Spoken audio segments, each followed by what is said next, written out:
अधिकाऱ्यांपासून कर्मचाऱ्यांपर्यंतच्या 23 पदांची पदोन्नती रखडली आहे। कार्यालय अधीक्षक पदांचे सेवा प्रवेश नियम प्रलंबित आहेत। लिपिक, टंकलेखक आणि वरिष्ठ लिपिक या पदांचं नाव बदलावं यासह 8 मागण्यांसाठी आज प्रादेशिक परिवहन कार्यालयातील अधिकारी आणि कर्मचाऱ्यांनी 1 दिवसाचा लाक्षणिक संप केला।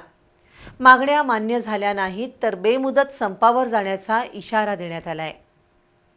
दीर्घकाळ प्रलंबित असणाऱ्या मागण्यांसाठी प्रादेशिक परिवहन कार्यालयातील अधिकारी आणि कर्मचाऱ्यांनी आज 1 दिवसाचा लाक्षणिक संप केला। राज्यभरातील मोटर वाहन विभागातील कर्मचारी गेल्या काही वर्षांपासून मागण्या करतायत, मात्र त्याकडे परिवहन मंत्री आणि आयुक्तांनी दुर्लक्ष केलंय। या मागण्यांसाठी 2 आणि 9 जून रोजी निदर्शनं करण्यात आली होती। त्यानंतर आज 1 दिवसाचा लाक्षणिक संप झाला।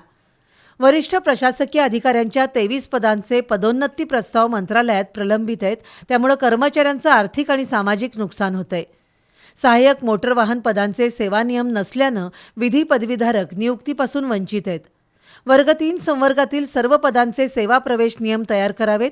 लिपिक, टंकलेखक आणि वरिष्ठ लिपिक या पदांचे परिवहन सहाय्यक आणि वरिष्ठ परिवहन सहाय्यक असे पदनाम बदल करावेत।